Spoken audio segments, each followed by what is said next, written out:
LibriVox.org. Recording by Abai in December 2010. The Art of Public Speaking by Dale Carnegie and Joseph Burke Esenwein. Chapter 25. Influencing the Crowd. Success in business, in the last analysis, turns upon touching the imagination of crowds. The reason that preachers in this present generation are less successful in getting people to want goodness than businessmen are in getting them to want motor cars, hats, and pianolas is that businessmen as a class are more close and desperate students of human nature and have boned down harder to the art of touching the imaginations of the crowds. Gerald Stanley Lee, Crowds. In the early part of July 1914, a collection of Frenchmen in Paris or Germans in Berlin was not a crowd in a psychological sense. Each individual had his own special interests and needs, and there was no powerful common idea to unify them. A group then represented only a collection of individuals. A month later, any collection of Frenchmen or Germans formed a crowd. Patriotism, hate, a common fear, a pervasive grief, had unified the individuals.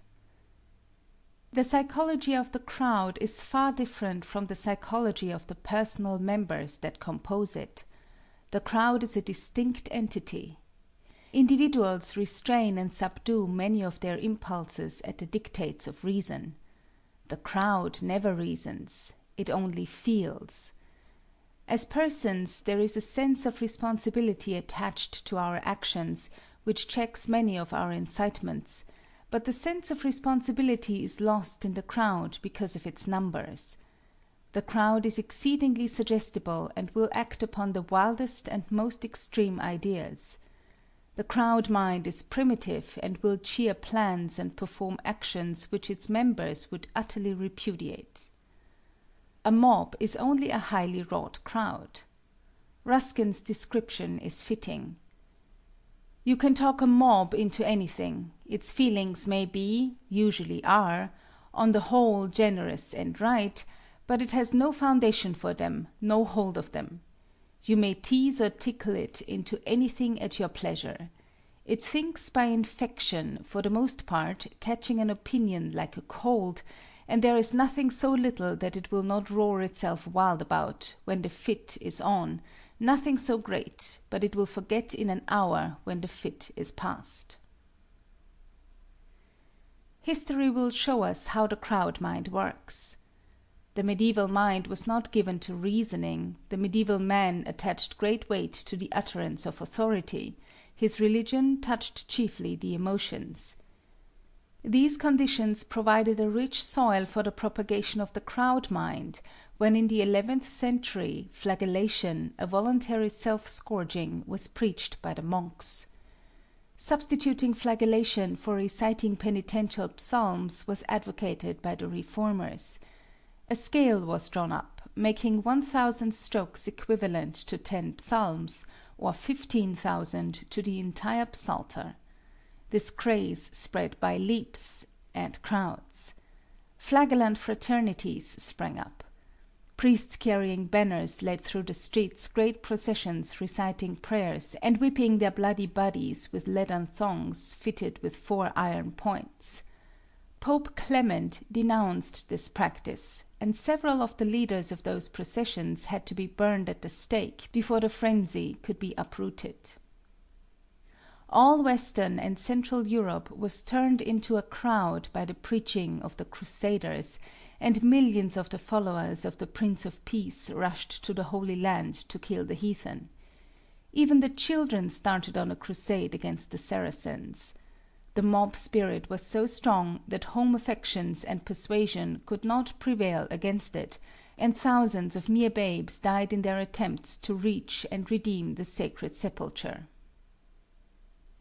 In the early part of the 18th century, the South Sea Company was formed in England. Britain became a speculative crowd. Stock in the South Sea Company rose from 128 1/2 points in January to 550 in May, and scored 1,000 in July. 5 million shares were sold at this premium. Speculation ran riot. Hundreds of companies were organized. One was formed for a wheel of perpetual motion. Another never troubled to give any reason at all for taking the cash of its subscribers. It merely announced that it was organized for a design which will hereafter be promulgated. Owners began to sell, the mob caught the suggestion, a panic ensued, the South Sea Company stock fell 800 points in a few days, and more than $1 billion evaporated in this era of frenzied speculation. The burning of the witches at Salem, the Klondike gold craze, and the 48 people who were killed by mobs in the United States in 1913 are examples familiar to us in America. The crowd must have a leader. The leader of the crowd or mob is its determining factor. He becomes self-hypnotized with the idea that unifies its members, his enthusiasm is contagious, and so is theirs. The crowd acts as he suggests. The great mass of people do not have any very sharply drawn conclusions on any subject outside of their own little spheres, but when they become a crowd they are perfectly willing to accept ready-made, hand-me-down opinions. They will follow a leader at all costs. In labor troubles they often follow a leader in preference to obeying their government. In war they will throw self-preservation to the bushes and follow a leader in the face of guns that fire 14 times a second. The mob becomes shorn of willpower and blindly obedient to its dictator. The Russian government, recognizing the menace of the crowd mind to its autocracy, formally prohibited public gatherings. History is full of similar instances. How the crowd is created. Today the crowd is as real a factor in our socialized life as are magnates and monopolies. It is too complex a problem merely to damn or praise it.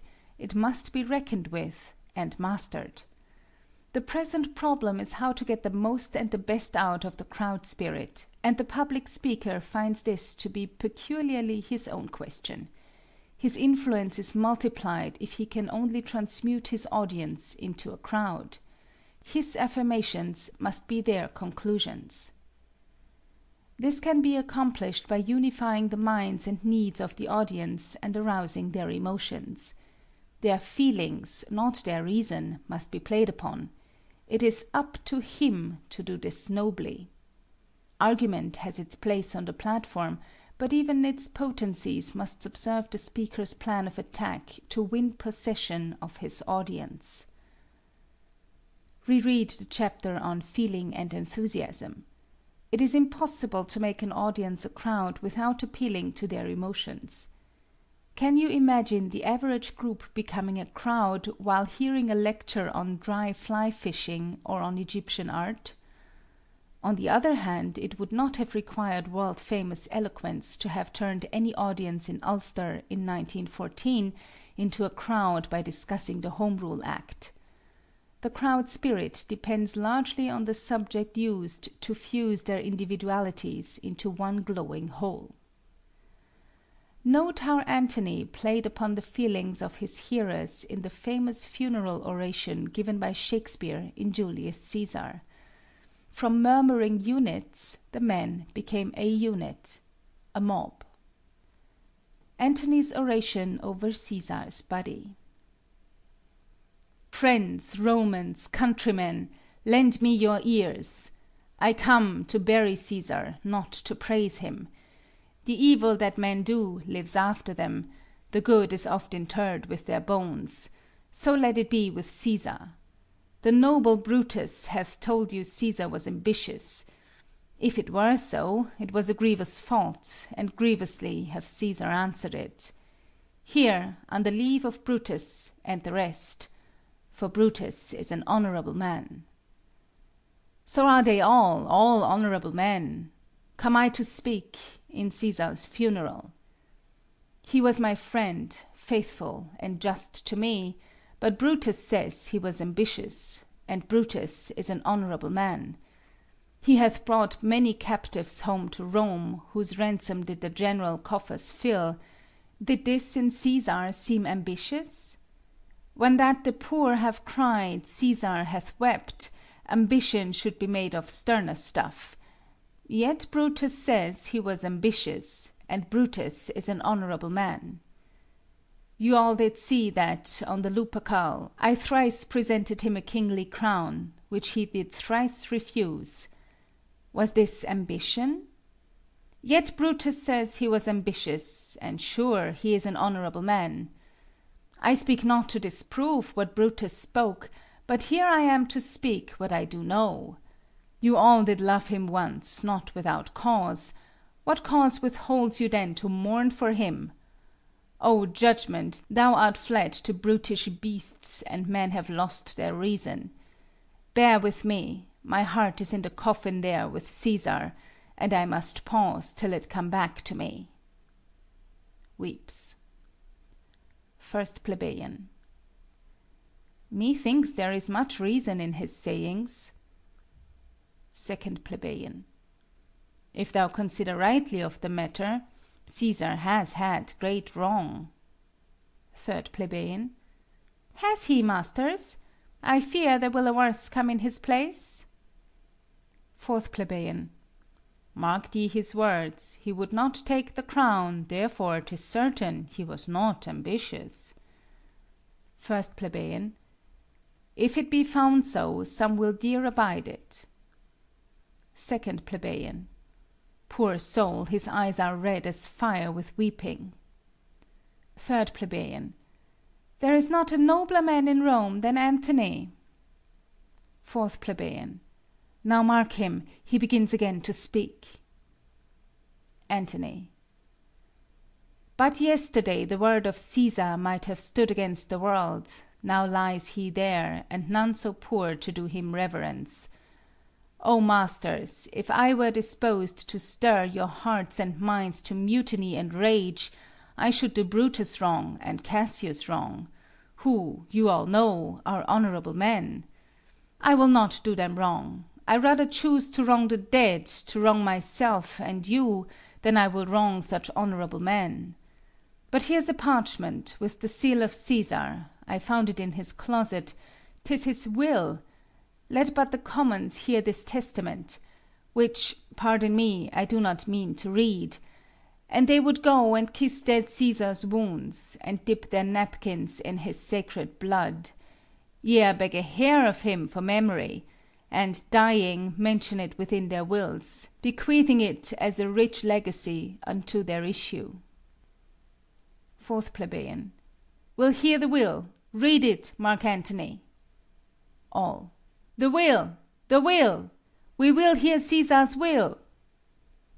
Antony. Have patience, gentle friends. I must not read it.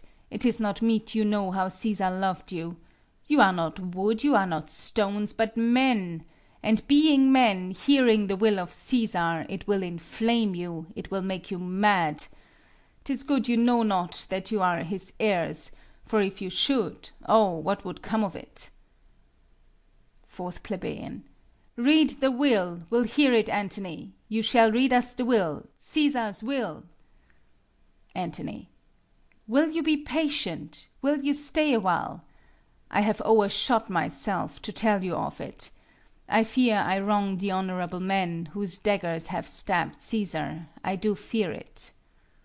4th Plebeian. They were traitors. Honorable men. All. The will, the testament. 2nd Plebeian. They were villains, murderers. The will, read the will. Antony. You will compel me then to read the will? Then make a ring about the corpse of Cæsar, and let me show you him that made the will. Shall I descend, and will you give me leave? All. Come down. 2nd Plebeian. Descend. He comes down from the rostrum. 3rd Plebeian. You shall have leave. 4th Plebeian. A ring, stand round. 1st Plebeian. Stand from the hearse, stand from the body. 2nd plebeian. Room for Antony, most noble Antony. Antony. Nay, press not so upon me, stand far off. All. Stand back, room, bear back. Antony. If you have tears, prepare to shed them now. You all do know this mantle. I remember the first time ever Caesar put it on. 'Twas on a summer's evening, in his tent, that day he overcame the Nervii. Look, in this place ran Cassius' dagger through. See what a rent the envious Casca made. Through this the well-beloved Brutus stabbed, and as he plucked his cursed steel away, mark how the blood of Caesar followed it, as rushing out of doors to be resolved if Brutus so unkindly knocked. Or no, for Brutus, as you know, was Caesar's angel. Judge, O you gods, how Caesar loved him. This was the most unkindest cut of all. For when the noble Caesar saw him stab, ingratitude, more strong than traitors' arms, quite vanquished him, then burst his mighty heart, and in his mantle muffling up his face, even at the base of Pompey's statue, which all the while ran blood, great Caesar fell. Oh, what a fall was there, my countrymen! Then I and you and all of us fell down, whilst bloody treason flourished over us. Oh, now you weep, and I perceive you feel the dint of pity. These are gracious drops. Kind souls! What, weep you when you but behold our Caesar's vesture wounded? Look you here, he is himself, marred, as you see, by traitors. 1st plebeian. O piteous spectacle! 2nd plebeian. O noble Caesar! 3rd plebeian. O woeful day! 4th plebeian. O traitors, villains! 1st plebeian. O most bloody sight! 2nd plebeian. We will be revenged. All. Revenge, about, seek, burn, fire, kill, day. Let not a traitor live. Antony. Stay, countrymen. 1st plebeian. Peace there, hear the noble Antony. 2nd plebeian. We'll hear him, we'll follow him, we'll die with him. Antony. Good friends, sweet friends, let me not stir you up to such a sudden flood of mutiny. They that have done this deed are honorable. What private griefs they have, alas, I know not, that made them do it. They are wise and honorable, and will, no doubt, with reasons answer you. I come not, friends, to steal away your hearts. I am no orator, as Brutus is, but as you know me all, a plain, blunt man, that love my friend, and that they know full well, that gave me public leave to speak of him, for I have neither wit nor worth, action or utterance, nor the power of speech, to stir men's blood. I only speak right on. I tell you that which you yourselves do know. Show your sweet Caesar's wounds, poor, poor, dumb mouths, and bid them speak for me. But were I Brutus, and Brutus Antony, there were an Antony would ruffle up your spirits, and put a tongue in every wound of Caesar, that should move the stones of Rome to rise and mutiny. All. Will mutiny. 1st plebeian. Will burn the house of Brutus. 3rd plebeian. Away then! Come, seek the conspirators. Antony. Yet hear me, countrymen, yet hear me speak. All. Peace, ho! Hear Antony, most noble Antony. Antony. Why, friends, you go to do you know not what. Wherein hath Caesar thus deserved your loves? Alas, you know not, I must tell you then. You have forgot the will I told you of. Plebeians. Most true, the will. Let's stay and hear the will. Antony. Here is the will, and under Caesar's seal. To every Roman citizen he gives, to every several man, 75 drachmas. 2nd Plebeian. Most noble Caesar will revenge his death. 3rd Plebeian. O royal Caesar! Ant. Hear me with patience. All. Peace, ho! Ant. Moreover, he hath left you all his walks, his private arbors, and new planted orchards, on this side Tiber. He hath left them you, and to your heirs forever, common pleasures, to walk abroad and recreate yourselves. Here was a Caesar. When comes such another? 1st Plebeian. Never, never! Come away, away! We'll burn his body in the holy place, and with the brands fire the traitors' houses. Take up the body. 2nd Plebeian. Go, fetch fire. 3rd Plebeian. Pluck down benches. 3rd Plebeian. Pluck down benches. 4th Plebeian. Pluck down forms, windows, anything. Exeunt citizens with the body. Ant. Now let it work. Mischief thou art afoot. Take thou what curse thou wilt. To unify single auditors into a crowd, express their common needs, aspirations, dangers, and emotions, deliver your message so that the interests of one shall appear to be the interests of all. The conviction of one man is intensified in proportion as he finds others sharing his belief and feeling. Antony does not stop with telling the Roman populace that Caesar fell, he makes the tragedy universal. Then I and you and all of us fell down, whilst bloody treason flourished over us. Applause, generally a sign of feeling, helps to unify an audience. The nature of the crowd is illustrated by the contagion of applause. Recently a throng in a New York moving picture and vaudeville house had been applauding several songs, and when an advertisement for tailored skirts was thrown on the screen, someone started the applause, and the crowd, like sheep, blindly imitated, until someone saw the joke and laughed. Then the crowd again followed the leader and laughed at and applauded its own stupidity. Actors sometimes start applause for their lines by snapping their fingers. Someone in the first few rows will mistake it for faint applause, and the whole theatre will chime in. An observant auditor will be interested in noticing the various devices a monologist will use to get the first round of laughter and applause. He works so hard because he knows an audience of units is an audience of indifferent critics, but once get them to laughing together, and each single laughter sweeps a number of others with them, until the whole theatre is a roar and the entertainer has scored. These are meretricious schemes, to be sure, and do not savour in the least of inspiration, but crowds have not changed in their nature in 1,000 years, and the one law holds for the greatest preacher and the pettiest stump-speaker: you must fuse your audience, or they will not warm to your message.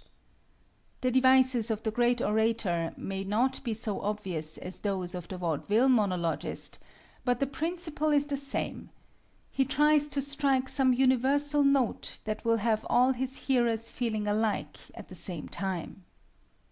The evangelist knows this when he has the soloist sing some touching song just before the address. Or he will have the entire congregation sing, and that is the psychology of "now everybody sing," for he knows that they who will not join in the song are as yet outside the crowd. Many a time has the popular evangelist stopped in the middle of his talk, when he felt that his hearers were units instead of a molten mass, and a sensitive speaker can feel that condition most depressingly, and suddenly demanded that everyone arise and sing, or repeat aloud a familiar passage, or read in unison, or perhaps he has subtly left the thread of his discourse to tell a story that, from long experience, he knew would not fail to bring his hearers to a common feeling. These things are important resources for the speaker, and happy is he who uses them worthily and not as a despicable charlatan. The difference between a demagogue and a leader is not so much a matter of method as of principle. Even the most dignified speaker must recognize the eternal laws of human nature. You are by no means urged to become a trickster on the platform, far from it, but don't kill your speech with dignity. To be icily correct is as silly as to rant. Do neither, but appeal to those world-old elements in your audience that have been recognized by all great speakers from Demosthenes to Sam Small, and see to it that you never debase your powers by arousing your hearers unworthily. It is as hard to kindle enthusiasm in a scattered audience as to build a fire with scattered sticks. An audience to be converted into a crowd must be made to appear as a crowd. This cannot be done when they are widely scattered over a large seating space, or when many empty benches separate the speaker from his hearers. Have your audience seated compactly. How many a preacher has bemoaned the enormous edifice over which what would normally be a large congregation has scattered in chilled and chilling solitude Sunday after Sunday. Bishop Brooks himself could not have inspired a congregation of 1,000 souls seated in the vastness of St. Peter's at Rome. In that colossal sanctuary it is only on great occasions which bring out the multitudes that the service is before the high altar; at other times the smaller side chapels are used. Universal ideas surcharged with feeling help to create the crowd atmosphere. Examples: liberty, character, righteousness, courage, fraternity, altruism, country, and national heroes. George Cohan was making psychology practical and profitable when he introduced the flag and flag songs into his musical comedies. Cromwell's regiments prayed before the battle and went into the fight singing hymns. The French corps, singing the Marseillaise in 1914, charged the Germans as one man. Such unifying devices arouse the feelings, make soldiers fanatical mobs, and, alas, more efficient murderers. End of section 25.